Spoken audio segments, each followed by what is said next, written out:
Donc on est devant l'église de Saint-Ouen-le-Brizou. C'est Saint-Ouen-le-Brizou, c'est dans l'Orne, c'est pas loin des Gorges de Villiers, c'est pas loin de la Ferté-Massé, c'est pas loin de Bagnoles-de-l'Orne, c'est surtout à Saint-Ouen-le-Brizou. Alors pourquoi devant l'église de Saint-Ouen-le-Brizou? Parce que pour la deuxième année consécutive, l'association pour la sauvegarde de l'église et du patrimoine de Saint-Ouen-le-Brizou, qui a été créée il y a presque 3 ans maintenant avec la mairie, maire Yvette Lenné et puis la paroisse et avec le père Christian Roulet, on a décidé de sauvegarder ce patrimoine, mais on a aussi décidé de le faire vivre. Donc l'année dernière, pour la première fois, on a organisé une série de rencontres avec une messe, mais aussi un concert, enfin 2 concerts, et une triple exposition de dessins avec Claire Motz et avec des photographies avec Clément Vigneron et avec des céramiques. Et puis, ça, on s'est rendu compte que le principal bénéfice, c'était que les gens se rencontrent. On a eu plus de 200 personnes, alors que d'habitude, on nous dit, ah bah, il ne se passe rien, l'église est fermée, etc. Donc ça, c'est fini.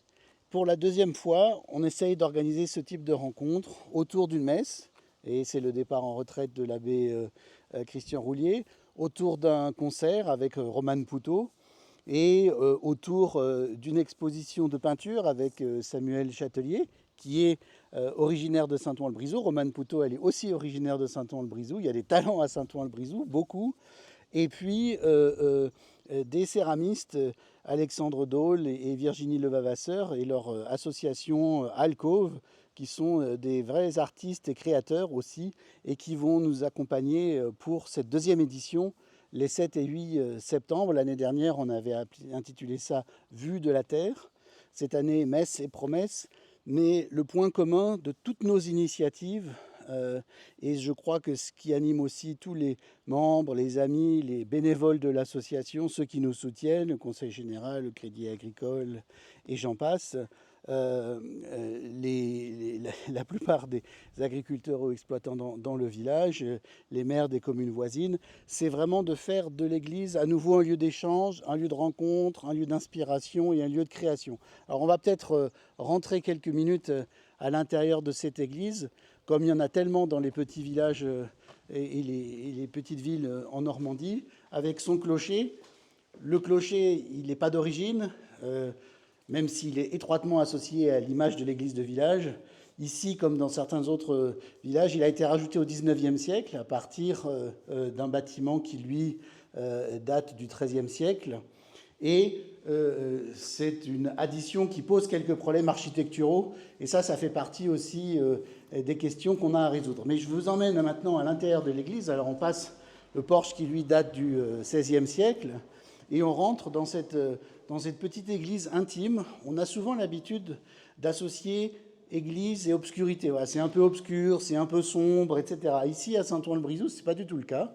Alors, on a de la chance parce qu'on a un revêtement de mur, même s'il est un petit peu abîmé en certains endroits, qui à la fois offre une bonne isolation, mais qui permet à l'église d'avoir une acoustique que toutes les personnes, musiciens en herbe, chanteurs, guitaristes, chanteurs confirmés, je pense à notre amie Alexandra Dufeu à Bagnoles-de-l'Orne et à son compère pianiste Laurent Katz ou à Romane, tout le monde a dit mais l'acoustique est fantastique, on n'a presque pas besoin d'amplification. Donc ça, tant mieux, on n'y est pour rien, mais c'est vraiment un atout et j'enlève mon chapeau dans l'église.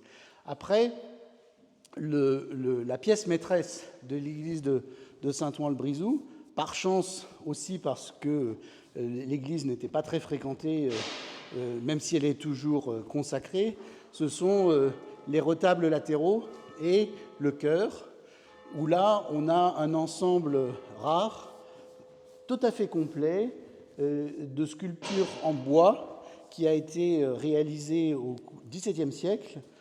Et on s'est fixé comme objectif d'essayer de le restaurer pour ces 300 ans qui, si je ne dis pas de bêtises, je parle sous le contrôle de notre historien et vice-président Charles Fontaine, qui est aussi premier adjoint à la mairie, devrait être en 2034. Ça laisse un petit peu de temps, 10 ans, pour essayer de continuer à fédérer les énergies, parce qu'on a besoin d'énergie pour lever des fonds. Et venez, je vous emmène dans cette visite qui, je vous rassure, ne durera pas trop longtemps, près du maître-autel, où vous allez trouver notre petite mascotte, qui est ici caché et qui est un angelot en bois sculpté, voilà, que l'on voit ici, dans l'autel.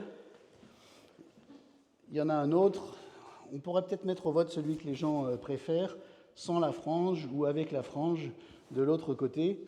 En tout état de cause, ce sont des petits angelots qui font partie d'un ensemble monumental à l'échelle d'une petite église de village, mais qui, contrairement à d'autres ensembles sculptés dans un certain nombre d'églises voisines, qui ont aussi été créées à la même époque, n'a pas subi de dégradation, n'a pas subi de vol, n'a pas subi d'avanie, et on se retrouve donc avec un ensemble en bois tout à fait complet, y compris avec les éléments de décoration qui d'habitude partent en premier, mais aussi les statues comme celle de Saint-Ouen, comme celle de Saint-Barthélemy, comme celle de la Vierge sur l'un des retables latéraux ou de Saint-Pierre, ainsi que d'autres éléments qui ont été rajoutés par la suite, des éléments de reliquaires, etc.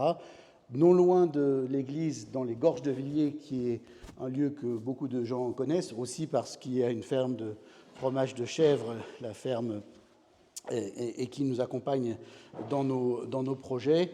Il y a dans les Gorges de Villiers un ermitage dédié à Saint-Antoine, et l'église, l'ermitage Saint-Antoine, etc., font partie d'un ensemble, ainsi que l'église d'Antoigny, l'église de Méhoudin, les villes voisines, que l'on a vocation aussi à contribuer à animer et à faire vivre, justement. Et si on regarde après dans le détail, on s'aperçoit que même si dans l'ensemble les choses ont traversé le temps, eh bien, elles ont quand même 300 ans, et donc il y a des réparations, il y a des restaurations à faire. Alors on a de la chance à Saint-Ouen-le-Brizou parce que ces ensembles de sculptures sont classés au monument historique. Il y a un banc, vous le verrez si vous visitez notre église à l'occasion de nos rencontres le 7 et 8 septembre, qui lui date du XVe siècle, qui est sur une liste supplémentaire. Mais là, on est sur des monuments historiques classés.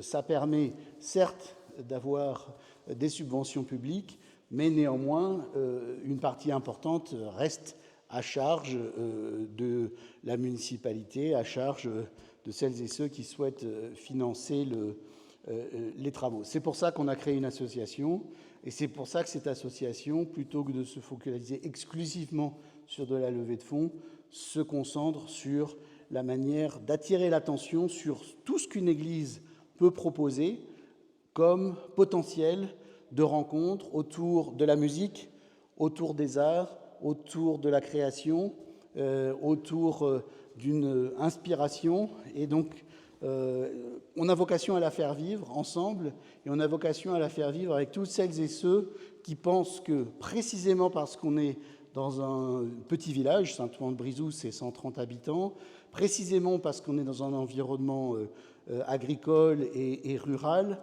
pour toutes ces raisons-là, précisément parce qu'en Normandie, et parfois il pleut aussi, eh ben, on peut utiliser notre patrimoine, qui est un patrimoine commun qui appartient à tous, comme lieu d'inspiration, lieu d'éveil, j'allais dire lieu de croisement pour travailler ensemble à mieux vivre et travailler ensemble aussi à faire vivre ce patrimoine qui nous unit. Écoutez, voilà, c'était une petite introduction à nos journées Messes et Promesses des 7 et 8 septembre prochains, où on espère avoir le plaisir de vous accueillir, et dans la grande tradition de convivialité aussi de la Normandie et de notre département de l'Orne. Il y aura et des sandwichs saucisses le samedi après la messe, et il y aura des crêpes le dimanche après le concert, et il y aura de quoi se restaurer et de quoi boire un verre ensemble. Donc, bienvenue, on vous attend, à très bientôt.